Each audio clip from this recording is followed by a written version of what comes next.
दोस्तों नमस्कार। 4 PM गुजरात पर आप सभी का बहुत बहुत स्वागत है। मैं हूं आपका दोस्त मयूर जानी। दोस्तों आज हम एक साक्षात्कार करने वाले हैं। बहुत ही सीनियर जर्नलिस्ट है, आप सब जानते भी हैं। 4 PM पर वो आपको मिलते रहते हैं, आप उनसे बात भी सुनते रहते हैं।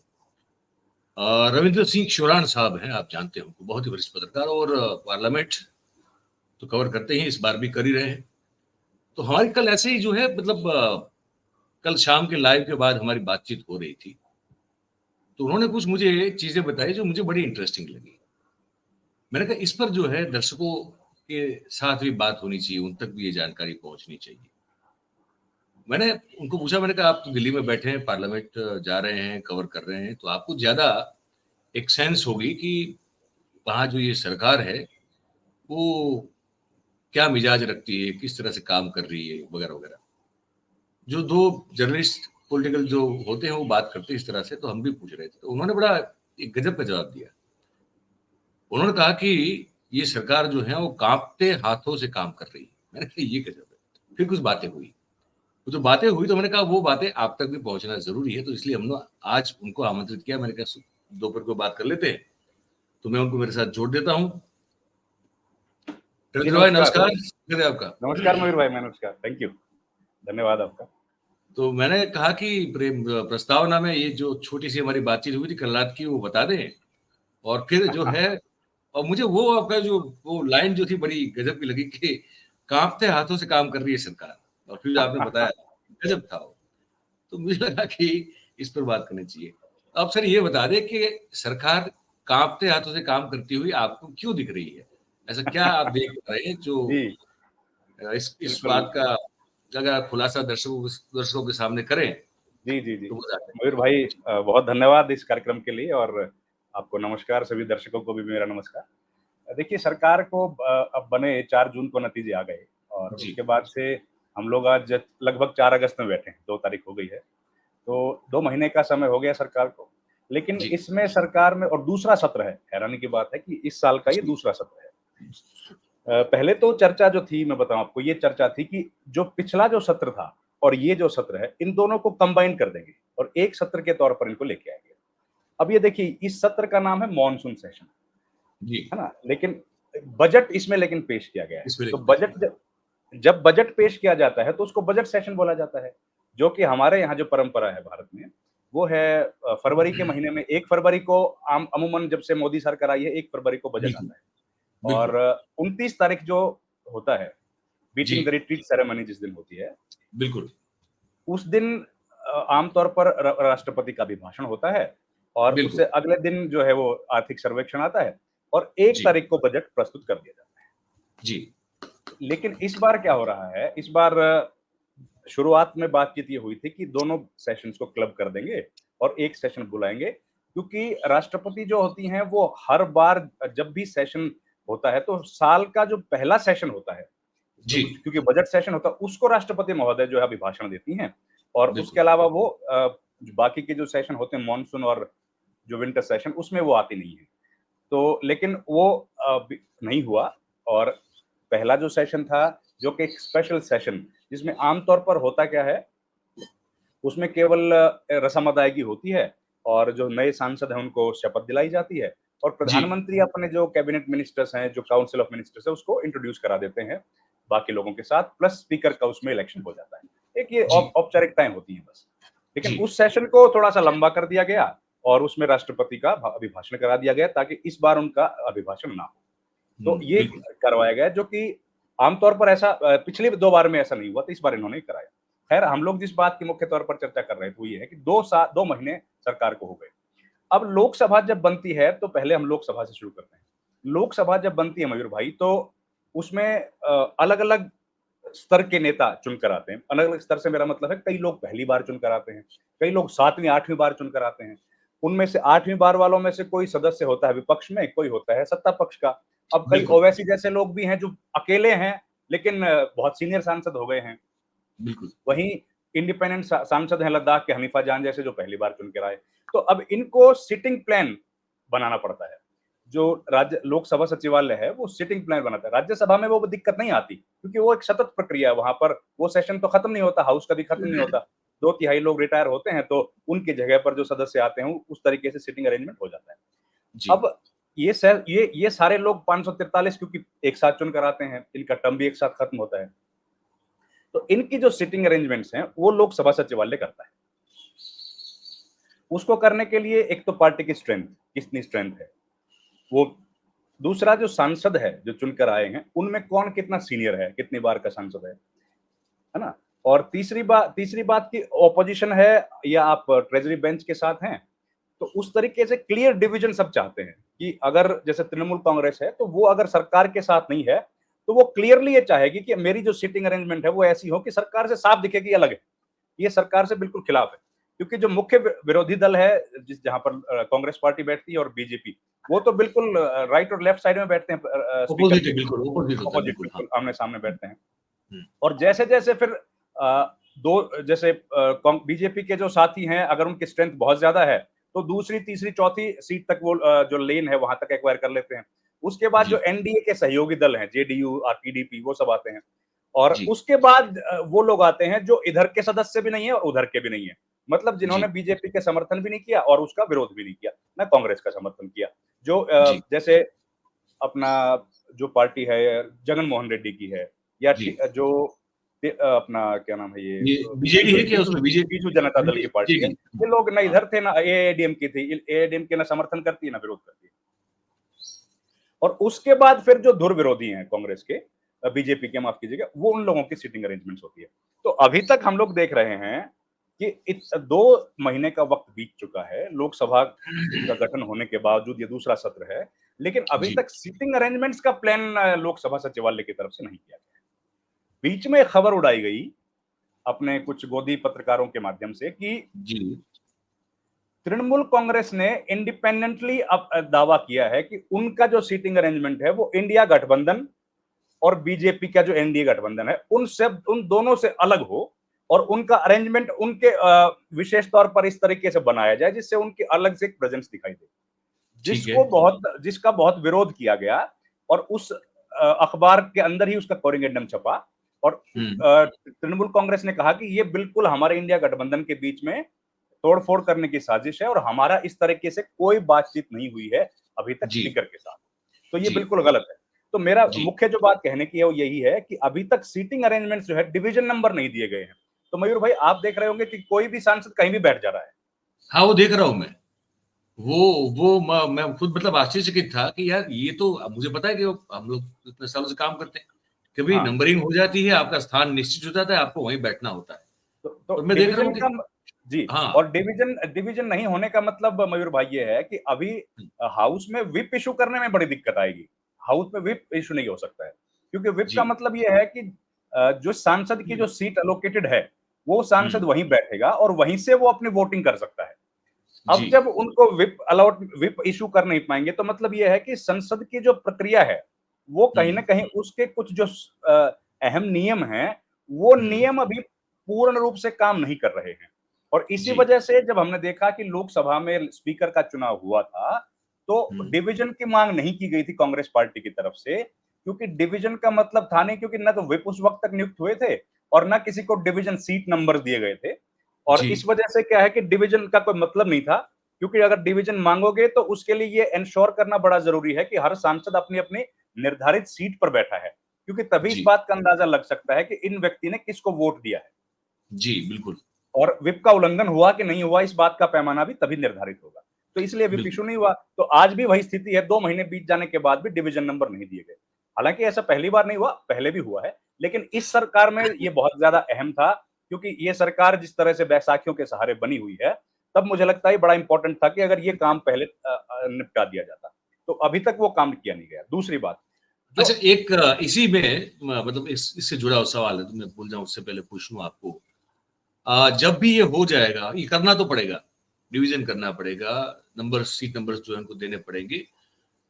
तो आपने बिल्कुल सही फरमाया कि भई वो स्पीकर का भी जब चुनाव हुआ तो उसमें क्योंकि व्हिप इश्यू हो ही नहीं सकता था, तो पता ही नहीं चल सकता था कि किसने है ना according to the whip vote दिया या नहीं दिया चुनाव को लेकर, हाँ जी, या ना में।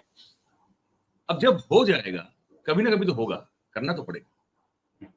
तो वो जो बातें सुनने में आ रही है कि स्पीकर को हटाने के मोशन आ सकता है, क्या इसके डर के चलते नहीं कर रहे, क्या सीन क्या है ये? ये नहीं ऐसा कुछ देखिए है क्या?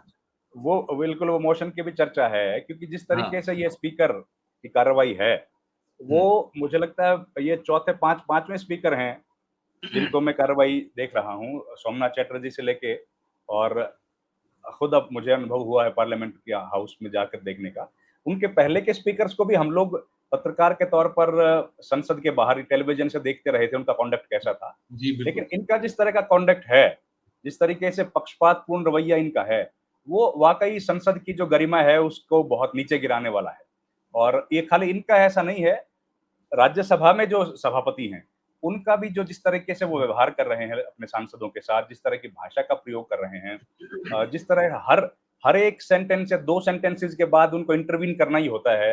किसी भी 5 मिनट का भी अगर भाषण है, तो वो 2-3 दफ़ा इंटरवीन वहाँ पर कर देते हैं। किसी को पूरा भाषण तक नहीं देने देते और उसके बाद प्रधानमंत्री अगर सदन में होते हैं, तो फिर तो आप समझिए कि कोई दूसरा बोल ही नहीं सकता है। कोई बोल नहीं और सकता। इस तरह के हालात बना दिए कि सरकार के खिलाफ अगर कोई बोलता है, तो उसमें बार-बार टिक्का-टिप्पणी करना। तो ये सदन की जो मर्यादा है, वो ऐसा ऐसा उसमें होता नहीं है। दूसरा जो नेता प्रतिपक्ष हैं, अब तो क्योंकि दोनों सदनों में नेता प्रतिपक्ष हैं मयूर भाई नेता प्रतिपक्ष को एक समझिए कि संवैधानिक अख्तियार समझ लीजिए या उसको एक परंपरा जो है, प्रेसिडेंट है, कन्वेंशन है, कि जब चाहते हैं, जब नेता प्रतिपक्ष को आप मानिए कि जब उनकी इच्छा होती है, तब उनको इंटरवीन करने का अधिकार है। अधिकार है, बिल्कुल। है ना? उनको कोई अलग से समय लेने की ज़रूरत नहीं होती है। उनको कोई ख़ास समय की सीमा में बंधने की ज़रूरत नहीं होती है। तो वो जब चाहेंगे किसी के भाषण के बीच में भी इंटरवीन कर सकते हैं और नहीं तो अलग से अगर उनको कोई मुद्दा उठाना होगा और उसका मतलब ये है कि स्पीकर को उनको वक़्त देना होगा। बिल्कुल। स्पीकर के पास इस बात का अख्तियार मान के चलिए नहीं है, लेकिन यहाँ देखा जा रहा है कि वो उनको भी बार-बार टोक रहे हैं उनके भाषण में भी, कि आप ये मत बोलिए, ये मत कहिए। अब नेता सदन के बाद नेता प्रतिपक्ष नंबर 2 के पोज़ीशन है। कैबिनेट रैंक तो बिल्कुल, खैर उनको है ही और बिल्कुल। लेकिन सदन की जो जिस तरह से हमने देखा कि नेता सदन और नेता प्रतिपक्ष दोनों ही लोग गए थे जब ओम बिड़ला को चेयर पे बिठाना था। है ना? तीसरे जो मिनिस्टर ऑफ पार्लियामेंट्री अफेयर्स थे वो उनके साथ थे। जी, तो उतना बड़ा कद होता है नेता प्रतिपक्ष का, जिसको बिल्कुल। भी बिलिटल करने की कोशिश अभी देखो की जा रही है।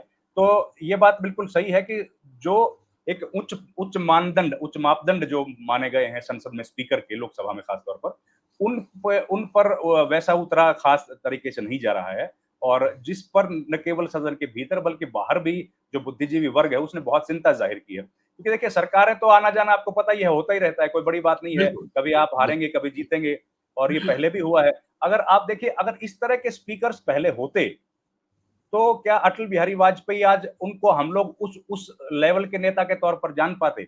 जिस तरह से उनके बिल्कुल। भाषणों का ज़िक्र आज भी किया जाता है, चाहे और अटल बिहारी वाजपेयी ने तो आप देखिए कितनी हैरानी की बात है कि उस वक़्त भी वो प्रधानमंत्री थे जब स्पीकर उनके नहीं थे, जब पीए सांगमा जैसा व्यक्ति स्पीकर था, जो बिल्कुल, ऑपोज़िशन का स्पीकर था।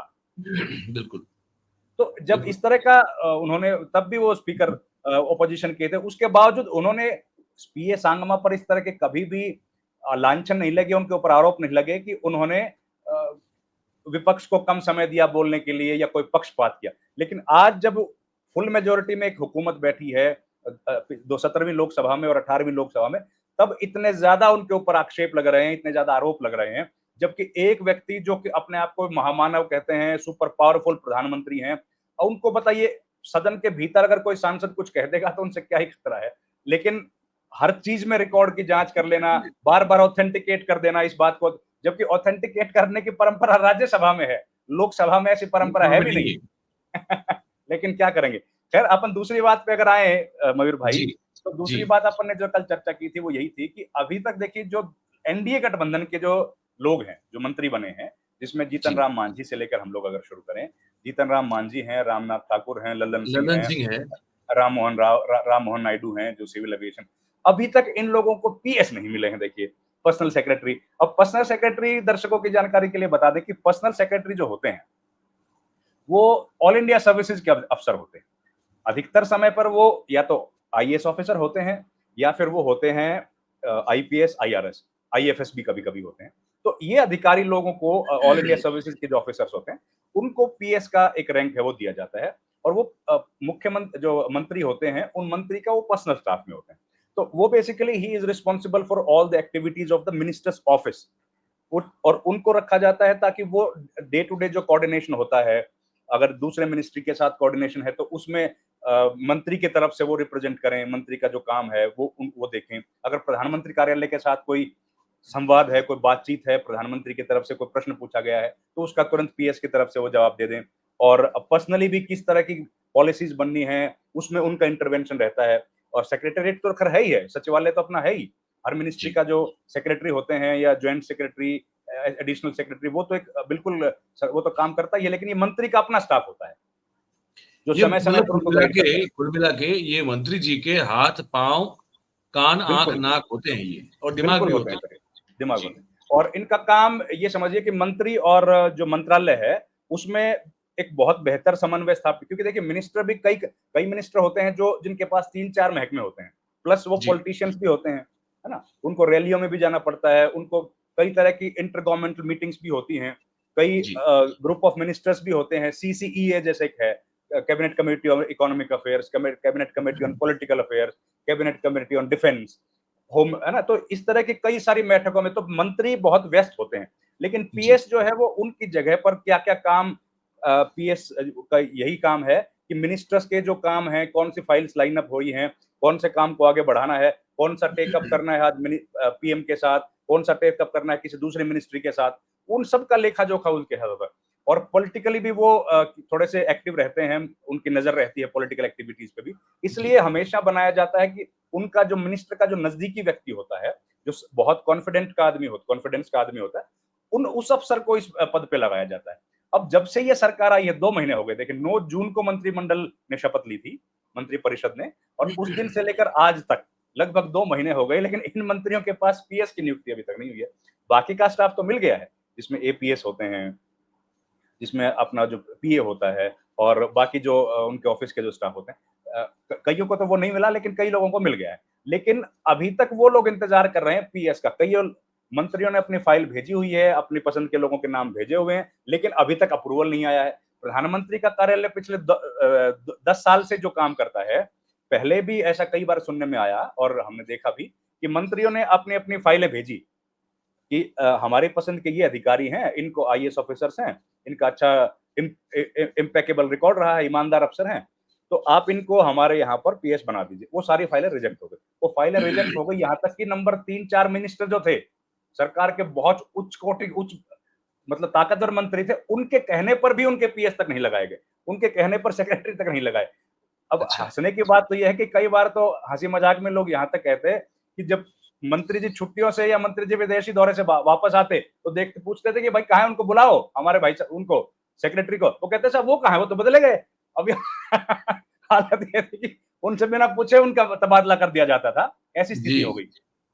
तो तो अब क्योंकि ये लोग ये जो एनडीए, है, मतलब दर्शकों के लिए थोड़ा इसको और स्पेसिफिक कर देते हैं।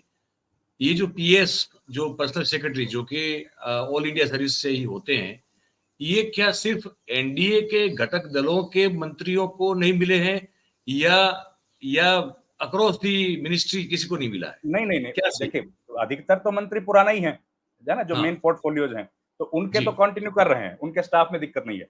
लेकिन जी, जो और दूसरा बीजेपी से जो जुड़े लोग हैं, जो सांसद मंत्री बने हैं, उनके लिए भी दिक्कत नहीं है, क्योंकि उनको तो जो भी अलॉट कर दिया जाएगा, वहाँ पर वो लोग विरोध नहीं करेंगे, जो पिछले 10 साल से किसी ने नहीं किया। उनको जो भी अवसर मिलता है, वो उन्हीं को अपनी ज़िम्मेदारी सौंप देते हैं। जी, दिक्कत आ रही है एनडीए घटक के जो लोग हैं, और इस बार हालांकि एनडीए के मंत्री पिछली बार भी थे, लेकिन पिछली बार तक तो क्योंकि बीजेपी बहुत ताकतवर पार्टी थी, बहुत इस ताकतवर बार है। जो बैसाखियों का जिक्र बार बार हो रहा है, तो इस बार राम मोहन नायडू हैं या लल्लन सिंह है, अब जीतन राम मांझी हैं, ये 3 कैबिनेट मंत्री हैं, चिराग पासवान है।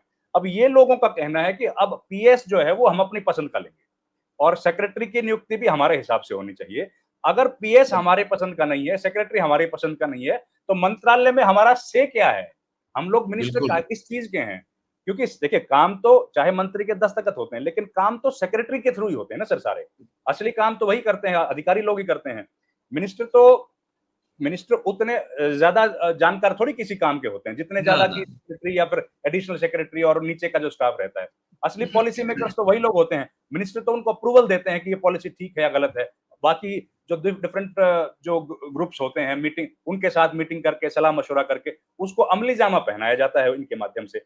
तो अब ये मसला है कि उन लोगों को पीएस अपनी पसंद के नहीं मिल रहे हैं, अपनी मर्जी के नहीं मिल रहे हैं, और इधर बीजेपी की सरकार की, क्योंकि पुरानी आदत है प्रधानमंत्री मोदी की कि वो अपनी मर्जी से अपॉइंटमेंट देते हैं सबको कि इनको यहाँ पे भेज दो, इनको यहाँ पे इनके पीएस बना दो, इनको इस महकमे में सेक्रेटरी। तो अब वो मामला चल नहीं रहा है, तो इसलिए सरकार बड़ी पशोपेश में है।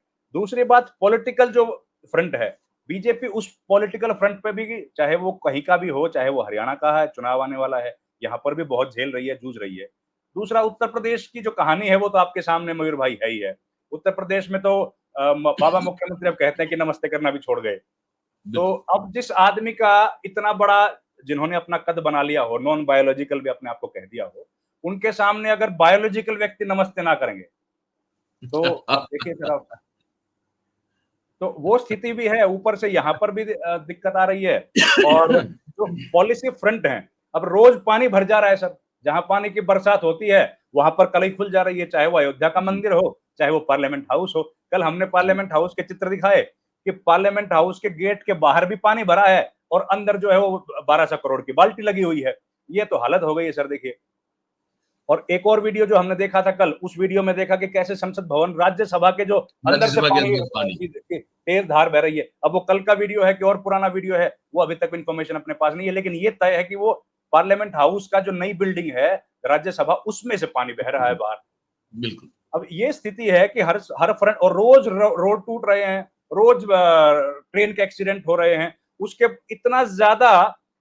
और कल देखिए ना, जो मंत्री जो रेल मंत्री है अश्विनी वैष्णव, अश्विनी वैष्णव ने किस तरीके से सदन के अंदर व्यवहार किया है, सांसदों के साथ जो उन्होंने व्यवहार किया है, ऐसा व्यवहार हमने आज तक मंत्री का देखा नहीं, चाहे कितने गुस्से में हो। बाहर आने के बाद हनुमान बेनीवाल जो नागौर के सांसद हैं, उन्होंने क्या बोला, उन्होंने मंत्री के लिए बदतमीज जैसे शब्द का प्रयोग किया। उन्होंने कहा कि मंत्री ने हमारे साथ बदतमीजी की है, और ये मंत्री बहुत मनहूस है, इनके आने के बाद से लगातार एक्सीडेंट्स हो रहे हैं। अब देखिए ना, इस तरह की हालात जब सरकार में हो, तो वो एक आइडियल गवर्नमेंट तो कम से कम नहीं हो सकती है। अच्छा, प्रधानमंत्री संसद में अब मतलब सब सदन की कार्रवाई चल रही हो तो कहाँ कहाँ बैठे होते हैं वो उस समय? मुझे याद है एक डिबेट में आपने इस बात का भी जिक्र किया था, और वो मैं वही कह रहा था कि जैसे आप रोज उनकी कार्रवाई को देख रहे हैं, आज भी वही हालत है मयूर भाई। आज भी 6 गेट हैं, देखिए, नई लोकसभा के 6 गेट हैं, नई जो सदन है, और पुराना जो हाउस था उसके 12 गेट थे, है ना। 12 गेट में जैसे मैंने कल भी बताया था कि एक गेट जो है, 3 गेट जो थे, 1 नंबर, 4 नंबर और 12 नंबर, ये तो आम आदमी के लिए, सांसदों के लिए आने जाने के लिए है। 2 नंबर जो गेट था वो स्पीकर के लिए सुरक्षित था, और 3 नंबर गेट भी यूज कर लेते थे सब लोग। तो ये सब गेट यूज कर लेते। अब क्या हो गया, अब 6 गेट हैं जो नई संसद बनी, उसमें एक गेट दिया है सांसदों को, सांसदों का आने के लिए भी वही और जाने के लिए भी। एक गेट दे दिया आम पब्लिक को, जिससे वो आएंगे जाएंगे, और पत्रकार भी वहीं से आएंगे वहीं से जाएंगे। पहले था कि कहीं से भी आओ कहीं से भी जाओ, ये सारे गेट खुले थे। अब लेकिन एक गेट निर्धारित कर दिया है, दूसरे गेट से अगर पत्रकार जाएगा तो उसको वापस घूम के वापस आना पड़ेगा, क्योंकि गेट वही अलाउड है। और एक गेट प्रधानमंत्री के लिए है, एक गेट स्पीकर के लिए है। हो गए सर 4 गेट। और एक चेयरमैन के लिए आरक्षित गेट है, क्योंकि चेयरमैन राज्यसभा सीधे चले जाते हैं वहां से। अब देखिए, अब प्रधानमंत्री के लिए जो आरक्षित गेट है, प्रधानमंत्री उस गेट से घुसते हैं। उस गेट से घुसने के बाद अंदर प्रधानमंत्री कार्यालय है, पीएम ऑफिस, जैसे कि सीएम ऑफिस होता है, सेम जैसे, बिल्कुल बिल्कुल बिल्कुल, है ना। वहां पे पीएम साहब बैठते हैं, और वहां पर जाने के बाद वो डेली अपॉइंटमेंट देते हैं लोगों को, रोज लोग मिलते हैं। कभी किसी राज्य के गवर्नर आ रहे हैं, कभी किसी राज्य के मुख्यमंत्री आ रहे हैं, कभी पूर्व मुख्यमंत्री हैं, कोई पॉलिटिकल अपॉइंटी किसी से मुलाकात करनी है, अधिकारियों से मुलाकात करनी है, या कोई विदेशी मेहमान है उनसे भी मुलाकात करनी है, तो पीएम वहां पर वक्त देते हैं उनसे मिलने का। और उनके कमरे में तो देखिए वो स्क्रीन लगी है, जहां से अब तो खैर पार्लियामेंट तो सब जगह दिखता है, तो पार्लियामेंट देखते रहते हैं, लेकिन हाउस के अंदर नहीं जाते हैं सर। हाउस में चाहे कोई, हाँ, वही जो आपने बताया था, वही जो गुजरात में उनका जिस तरह का काम करने का तरीका था, सेम स्टाइल उनका भी है। वो पार्लियामेंट हाउस के भीतर नहीं जाते हैं, लेकिन पार्लियामेंट के परिसर में रहते हैं। सवेरे मंगलवार को तो आमतौर पर बीजेपी की मीटिंग होती है पार्लियामेंट्री पार्टी की, तो उसमें तो 10 बजे पहुंच जाते हैं, पार्लियामेंट्री पार्टी की बैठक को संबोधित करते हैं, और उसके बाद अपने चैम्बर में जाके बैठ जाते हैं, दिन भर वहां से कार्रवाई देखते हैं, और लंच के बाद वहां से चले जाते हैं अपने पीएम ऑफिस में या फिर लोकमान्य मार्ग पे। तो ये उनका रहता है। कभी कभार कोई विशेष दिन होता है, उस दिन वैसे तो थर्सडे का दिन होता है राज्यसभा में प्रधानमंत्री का, और वेडनेसडे को होता है लोकसभा में, जब उनके महकमे यानी कि पीएम ऑफिस से प्लानिंग के जिनके वो मंत्री हैं, उनके सवाल होते हैं, क्वेश्चन आवर जो होता है ना, लेकिन वो उनके जवाब आमतौर पर जितेंद्र सिंह देते हैं। लेकिन पहले ये होता था डॉक्टर मनमोहन सिंह के टाइम पे कि जिस दिन पीएम का डे होता था, पीएम के मिनिस्ट्री का डे होता था, उस दिन प्रधानमंत्री सदन में जाते थे, चाहे जवाब ना दें, जवाब तो खैर एमओएस ही देते हैं, लेकिन पीएम वहां पे हाजिर रहते थे। क्वेश्चन आवर में, जीरो आवर में कभी कभी वहां बैठते थे, आधा घंटा 45 मिनट बैठ गए और फिर उठ के आ गए। लेकिन अब वो परंपरा खत्म हो गई। अब प्रधानमंत्री, अधिकतर समय प्रधानमंत्री तभी आते हैं जब उनको बोलना होता है। अगर कोई ऐसा दिन हो, या तो राष्ट्रपति के अभिभाषण पे उनको जवाब देना होगा, या और कोई बजट पे अगर उनको कभी इंटरवीन करना हो, या कोई और विशेष मुद्दे पर उनको अपना बात रखनी हो, तभी पीएम आते हैं। अदरवाइज वहीं पर बैठते हैं और वहीं से फिर वो पूरा आकलन करते हैं। पार्टी की मीटिंग करनी हो, या और मिनिस्टर से मिलना हो, अधिकारियों से मिलना हो, ये बैठ के वो वहां पर करते हैं सारा। अच्छा, वो सवाल जो मैंने कल हमारी आपकी बातचीत में पूछा था, आखिर में वो सवाल पूछ लेता हूँ। आप लोग जो कवर करते हैं दिल्ली में ही हैं और बहुत नजदीक से सरकार को देख रहे हैं, राजनीतिक गतिविधियां भी आप देख रहे हैं, तो एक वातावरण को सूंघने की जो है और आपको सहूलियत होती है कि क्या हो रहा है एक्चुअली। तो क्या लगता है इस सरकार को, जैसे आपने कह दिया, ये बात सही है कि अगर ये सब चीजें अब तक हो नहीं रही है तो मतलब सरकार कांप रही है, ये बात सच है कि वो कहीं ना कहीं कांप रही है कि यार इसको अगर इसकी पसंद का पीएस दे दिया तो क्या होगा, या अभी नंबरिंग कर दिया तो हो सकता है स्पीकर के खिलाफ कोई व्हीप आ जाए, मोशन आ जाए, ये सब लग रहा है। लेकिन और क्या लग रहा है सरकार को लेकर? हम तो गुजरात में बैठे हैं, तो हम तो आप जैसे दोस्तों से बात करते हैं, सब समझने की कोशिश करते हैं कि ये सरकार में वो ओरा, वो जोश, वो जुस्सा, वो सब है, और ये लगता है कि ये ठीक ठाक चल पाएगी। बिल्कुल ठीक कह रहे हैं आप मयूर भाई। जो देखिए, बॉडी लैंग्वेज जो होती है ना सरकार की, पत्रकार तो आमतौर पर वही चीजें देखते हैं जो एक ऑरा है। अब मैं आपको एक छोटी सी बात उदाहरण से समझाता हूँ। मुझे याद है एक दिन पार्लियामेंट लाइब्रेरी बिल्डिंग में एक कैबिनेट की मीटिंग थी। मीटिंग होने के बाद प्रधानमंत्री, ये पहले की बात बता रहा हूँ, पुरानी में, इस 2019 और 24 के बीच की, प्रधानमंत्री और नंबर 2 अमित शाह, ये दोनों आए, मतलब मीटिंग खत्म करके आए, और आके वहां पर एक छोटा सा कमरा है, ऐसे वापस जाते जाते जैसे कोई बात याद आ गई तो डिस्कस करने के लिए कमरे में बैठ गए, जो कि बहुत छोटा सा कमरा था, और उसके बाहर सब लोग खड़े हो गए, और वो ऐसे गैलरी में से जा रहे थे। वहां जाते जाते उन दोनों की बातचीत जो शुरू हुई तो थोड़ी सी लंबी खिंच गई, 5 मिनट, मतलब आमतौर पे लगता है कि 2 मिनट निपटा लेंगे कोई इंपॉर्टेंट बात हो, लेकिन वो बातचीत लंबी चल गई।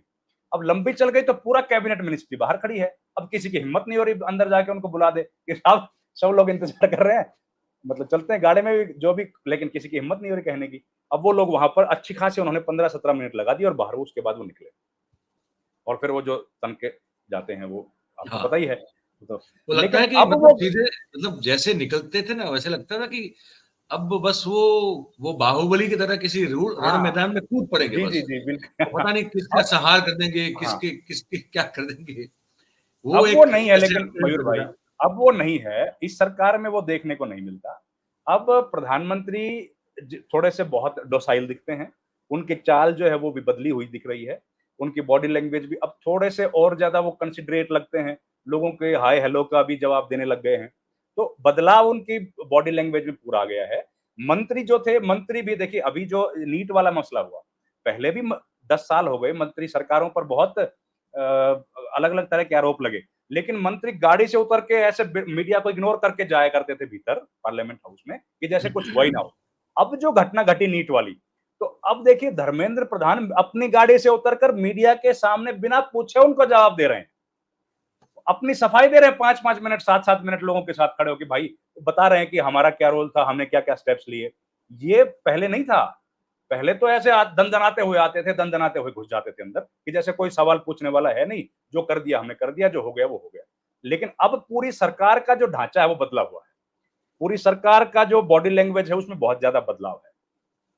अब सरकार उस कॉन्फिडेंस के साथ मंत्री और प्रधानमंत्री या सांसद अंदर पार्लियामेंट हाउस में एंट्री नहीं करते हैं, जैसे वो 2024 तक किया करते थे। जिस खनक के साथ, जिस धमक के साथ जाते थे, वो स्मृति ईरानी को अगर आप देखते तो आपको पता लगता था कि अरे किस तरह, है ना, आपको तो खैर पता ही है तो ये सब चीजें वहां पर जो पत्रकार है वो इस बात को नोटिस कर रहे हैं सर, कि सरकार कितने ज्यादा प्रेशर में है, दबाव में है, या मुझे लगता है यही तरीका है सरकार चलाने का, कि आप लोकतंत्र है, डेमोक्रेसी है, तो मुझे लगता है उसमें इतने ज्यादा जरूरत है नहीं आपको धमक दिखाने की, क्योंकि जो लोग हैं, अब पार्लियामेंट हाउस में पत्रकारों को एक पिंजरे में बंद कर दिया, ग्लास हाउस में। अब उस ग्लास हाउस से निकालने के लिए अगर लीडर ऑफ अपोजिशन को संघर्ष करना पड़ रहा है, तो आप बताइए डेमोक्रेसी के लिए कितनी अच्छी बात है। और ये तो मयूर भाई तब की हालत है जब लोकसभा राज्यसभा कवर करने वाले पत्रकारों को एक एलएनडी कार्ड मिलता है, लॉन्ग एंड डिस्टिंग्विश, जो उनके सर्विसेज है ना, उनको सम्मान करने के लिए पार्लियामेंट उनको कार्ड देता है। और उसका मतलब ये था कि अब उनको ये पास दिया गया है कि सारी जिंदगी जब तक उनको भगवान जिंदा रखेंगे, स्वस्थ रखेंगे, तब तक वो सेंट्रल हॉल में जाने की अख्तियार रखते था वो सांसद, वो जो पत्रकार था। उस पत्रकार को इतना सम्मान उनकी सर्विसेज के लिए पार्लियामेंट हाउस दिया करता कि अब वो वहां पर जाके बातचीत कर सकते हैं, क्योंकि उन्होंने 25, 30, 35 साल अब इस इंस्टीट्यूशन को कवर करने में लगा दिए। और उसको कवर करने के बदले में उनको एक पारितोषिक के तौर पर, एक सम्मान के तौर पर उनको एलएनडी का एक पास दिया जाता था, लॉन्ग एंड डिस्टिंग्विश कैटेगरी उसको बोलते थे, ताकि वो सेंट्रल हॉल वो जगह है जहां पर पूर्व सांसद, अभी के सांसद, लोकसभा राज्यसभा मंत्री सब लोग बैठते हैं, चाय पानी पीते हैं वहां पर। और वहां जाकर के उनके बीच पत्रकार जाया करते थे, उनके साथ बैठते थे, और ढेरों खबरें वहां से निकलती थी। बिल्कुल और वो बिल्कुल। जाहिर है खबर वहां से निकलेगी तो देश के भले के लिए खबरें निकलती हैं सर। तो लेकिन वो पहले तो बंद किया 2019 में कोविड के नाम पर। उसके बाद जो इंडिपेंडेंट जर्नलिस्ट जाते थे उनकी एंट्री वहां पर बंद कर दी गई। जो पहले कोटा फिक्स किया गया था अलग अलग अखबारों के लिए, टेलीविजन चैनल के लिए, उनको सीमित कर दिया गया, कम कर दिया गया। और अब धीरे धीरे कैमरामैन को भी बंद कर दिया। और अब जो स्थिति आ गई है वो ग्लास हाउस की आ गई है, कि आप शीशे के कमरे में बंद रहो, वहां पर बहुत एक की जगह 4 एसी लग जाएंगे, 2 पानी के डिस्पेंसर की जगह पर 4 पानी के डिस्पेंसर होंगे, और एक कॉफी और चाय की मशीन लग जाएगी। उसके अंदर से आप बैठ के और पार्लियामेंट हाउस के नजारे देखिए, पार्लियामेंट सांसदों को आते देखो, जाते देखो, लेकिन मतलब कि सवाल पूछने का अख्तियार नहीं वो है। जो वो जो सदन में पत्रकार दीर्घा जो होती है वो बंद होगी क्या? नहीं, वो है पत्रकार हाँ लेकिन वो तो केवल आप कार्रवाई देखने के लिए जाते हैं ना मयूर भाई। हाँ। उसमें जाके तो आप कुछ ना सवाल पूछ सकते, ना जवाब मांग सकते। वहां ना पर ना तो वो आप नहीं कर जाएंगे सकते। और हाँ प्रोसीडिंग्स देख के बाहर आ जाएंगे। तो लेकिन खबरें तो पत्रकार तब भी ढूंढ लेते हैं ना सर, जब वो सांसद तो फिर हमको, हाँ हाँ सांसद या बिल्कुल। मंत्री गाड़ी से और पार्लियामेंट हाउस की सीढ़ियों तक जाता है। अधिकतर बिल्कुल खबरें तो हम लोग वही देखते हैं। वहां जो प्रोसीडिंग्स चल रही है वो तो टीवी में हमको दिख ही रही है ना सर। बिल्कुल बिल्कुल बिल्कुल तो बिल्कुल वो तो खैर है, वो तो लेकिन उसकी संख्या घटा दी गई है, वही मैं कह रहा हूँ। वो जो हाँ पहले, उसकी संख्या बहुत सीमित कर दी गई है। पहले अगर वो 100 लोगों को मिलता था तो उसकी संख्या अब घटाकर 40-50 पे लेके आ गए। और रीजन उसका क्या था कि कोविड की जो रिस्ट्रिक्शंस थी वही कारण बताया गया। वो लेकिन बस पूरे बिल्कुल देश में, बिल्कुल। विश्व में कोविड खत्म हो गया, लेकिन पार्लियामेंट हाउस में आज भी कोविड चल रहा नहीं वो गुजरात मॉडल है, आप समझिए। है। वो गुजरात मॉडल है, यही है, यहाँ पे यही तो हुआ था। वही है। तो यहीं से शुरू हुई ये सब बातें, ठीक है। एक हाँ, वही खत्म करते हैं उससे आपने पहले। बिल्कुल सही पहचाना। वही चल हाँ रहा है यहाँ पर भी, उसी को एक्सटेंड कर लिया बस। हाँ हाँ। तो कार्यक्रम समाप्त करने से पहले वो एक बड़ा मैं देख रहा था, 2-3 बार विजुअल देखे मैंने।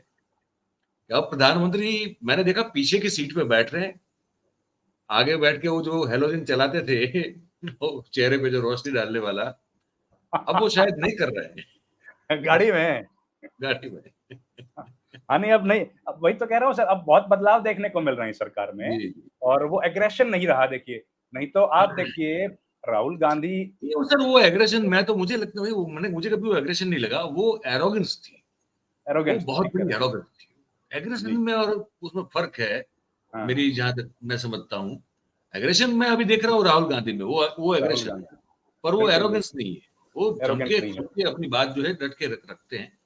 पर इसका मतलब ये नहीं किसी किसी का अपमान करना चाहते हैं, अपनी बॉडी लैंग्वेज से ही अपमान कर रहे हैं। ये तो महाशय आते मतलब कि आपको लगेगा कि पता नहीं ये किस पर दहाड़ेंगे, किसका जो है खात्मा कर देंगे, किसको खत्म कर देंगे, ऐसे चेहरा तना हुआ और मतलब यूं और यूं घूर घूर देखते हुए आ रहे हैं। और मैं कहा यार, और अच्छा गुजरात में ऐसे नहीं थे पहले। अच्छा अच्छा। वो हाँ, ये थोड़ा उनका बदलाव स्वरूप है। इस तरह से वो तन के नहीं चलते थे। हम भी विधानसभा कवर किया करते थे, उनके समय में भी किया करते थे। तो ऐसे मतलब विकराल मुखमुद्रा बना के जो है वो ऐसे नहीं चलते थे। पता नहीं फिर उन्होंने चलना शुरू कर दिया, ठीक है।